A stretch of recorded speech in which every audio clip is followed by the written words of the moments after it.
So friend, back to my channel. अगर आप हमारे चैनल में नए हैं तो चैनल को लाइक कर दीजिए, सब्सक्राइब कर दीजिए और बेल आइकन को दबा दीजिए। तो आज हम आप सबके लिए क्लास 10 के एक्सरसाइज 1.4 का प्रश्न दूसरा प्रश्न लेके आ चुके हैं। तो चलिए पहले हम लोग प्रश्न को पढ़ लेते हैं, इसके बाद से इसको हल करते हैं। तो सो गाइस, हम लोग प्रश्न को पहले पढ़ लेंगे, समझ लेंगे, उसके बाद से इसको हल करेंगे। तो चलिए हम लोग वीडियो को देर ना करते हुए इस प्रश्न को पढ़ लेते हैं, उसके बाद से इसको हल करते हैं। तो प्रश्न कुछ इस प्रकार से है कि ऊपर दिए गए प्रश्न में उन परिमेय संख्याओं के दशमलव प्रसारों को लिखिए जो शांत हो। क्या? दशमलव प्रसारों को लिखिए जो शांत हो। तो इसके लिए हम लोग क्या करेंगे, ऊपर दिया है प्रश्न 17/8।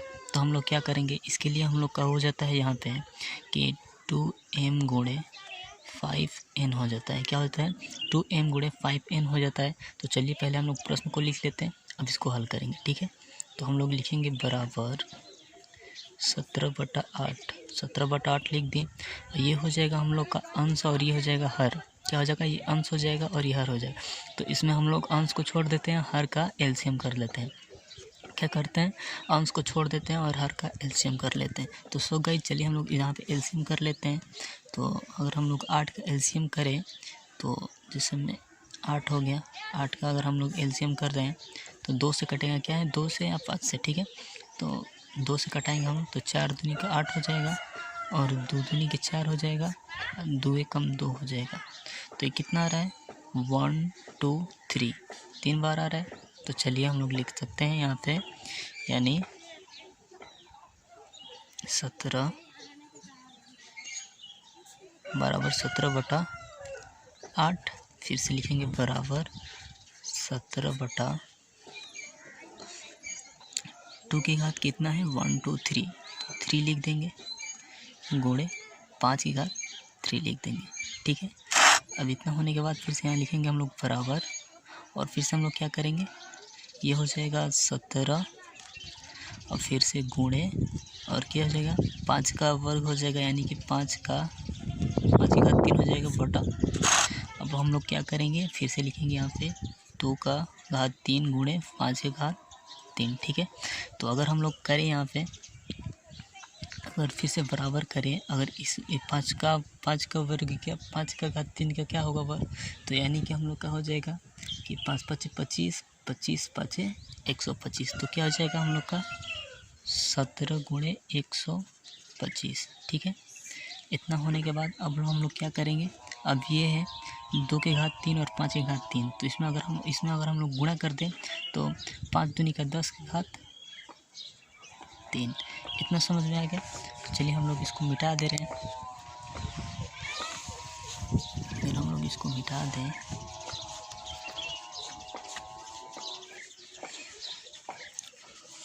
चलिए तो अब हम लोग क्या करेंगे, यहाँ 17 है और 125 है। तो पहले हम लोग गुणा कर देंगे यहाँ पे 17 और 25 का, तो 125 और इस 17 में अगर हम लोग गुणा करें तो ये हम लोग का हो जाएगा 7 5 35 के 5 हासिल 3 और 7 दूनी का 14, 15 16 17 के 7 हासिल लगल 1, 7 एकम 7 1 8। ये हो जाएगा, फिर गुणा 5 एकम 5 हो जाएगा, 2 एकम 2 हो जाएगा, 1 एकम 1 हो जाएगा। अब इतना होने के बाद अब हम लोग क्या करेंगे, फिर से इसको हम लोग जोड़ेंगे। तो 5 हो जाएगा, 7 5 12 के 2 हासिल 1, 8 2 10 11 के 1 हासिल 1 1 1 2 हो जाएगा। इतना हो गया। इतना होने के बाद अब हम लोग क्या करेंगे, यहाँ पे देंगे बराबर, कितना आया है?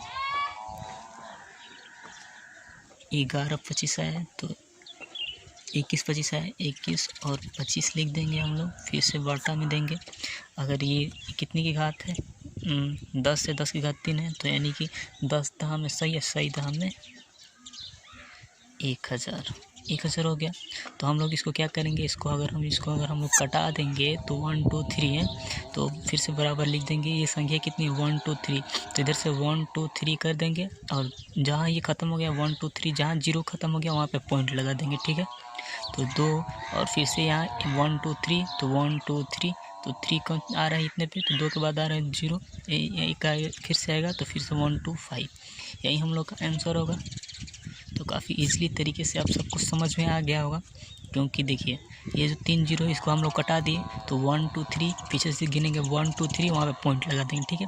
1 2 3 वहाँ पॉइंट लगा दिए, ये हम लोग का आंसर हो गया। तो काफ़ी इजीली तरीके से आप सबको समझा दिए हैं। तो आइए एक बार और समझ लेते हैं इस प्रश्न को। पहले m गुणे n m गुणे फिर से यानी कि m गुणे n के ले लिए हम लोग, m गुणे n की घात यानी 2m गुणे 5n के, ठीक है। और ये अंश हो जाएगा और ये हर हो जाएगा। अब हम अंश को छोड़ देंगे, हर का एलसीएम कर लेंगे। हर का एलसीएम अगर 2 से करेंगे तो 2 का वर्ग कितना आएगा, उतने से फिर से 5 में फिर वर्ग कर देंगे, ठीक है। यानी कि देखिए 2 का घात 3 आया, 2 की घात मतलब 3 बार आया तो 3 बार इसमें और 5 से भी 3 बार उसमें। तो उसका अगर हम लोग वर्ग कर दिए तो हम लोग का 125 आया। 125 आने के बाद काफ़ी इजीली तरीके से समझ लीजिएगा। इसको करने के बाद फिर से हम लोग 5 से वर्ग कर दिए, ठीक है। तो 125 आया। 125 आने के बाद फिर से इसमें और इसमें फिर से गुणा कर दिए। इसमें 17 और गुणे 125 हम लोग गुणा कर दिए तो हम लोग का इतना आया 25, 21 25 आया, ठीक है। उसके बाद से कितना 2 और 5 है, 5 तो नहीं का 10 हो जाएगा। तो 10 का अगर 10 का क्यों करे घात करे तो हो जाएगा हम लोग का 1000 हो जाएगा ना। इतना होने के बाद काफ़ी इजीली तरीके से आप सबको समझ में आएगा। और 1000 से अगर इसको हम लोग कटा देंगे, कोई भी संख्या अगर इसको हम लोग कटा देंगे और यहाँ से 1 2 3 जितनी जीरो है उसके बाद से इसको पॉइंट लगा देंगे 1 2 3। अगर पॉइंट खत्म हो जा रहा है, ठीक है, अगर पॉइंट खत्म हो जा रहा है मानी संख्या खत्म हो जा रहा है तो पॉइंट लगा के 0 0 बढ़ा सकते हैं, ठीक है। पॉइंट लगा के चाहे पॉइंट लगा के इधर से भी चाहे उधर से भी पॉइंट लगा के और फिर से 0 लगा के पॉइंट बढ़ा सकते हैं, ठीक है। तो काफ़ी इजीली तरीके से आप सबको समझ में आ गया होगा। तो चैनल को सब्सक्राइब कर दीजिए, लाइक कर दीजिए और बेल आइकन को दबा दीजिए और ये प्रश्न देख लीजिए एक बार अच्छे तरीके से। तो चैनल को सब्सक्राइब करिए भाई, आप सब सब्सक्राइब करोगे तो हमारी मोटिवेशन बनती रहेगी। सो गाइस ये हम लोग का आंसर है। आंसर एकदम बहुत सटीक तरीके से आया है, तो आप सबको इतना समझ में आ गया होगा एकदम अच्छी तरीके से। सो गाइस धन्यवाद।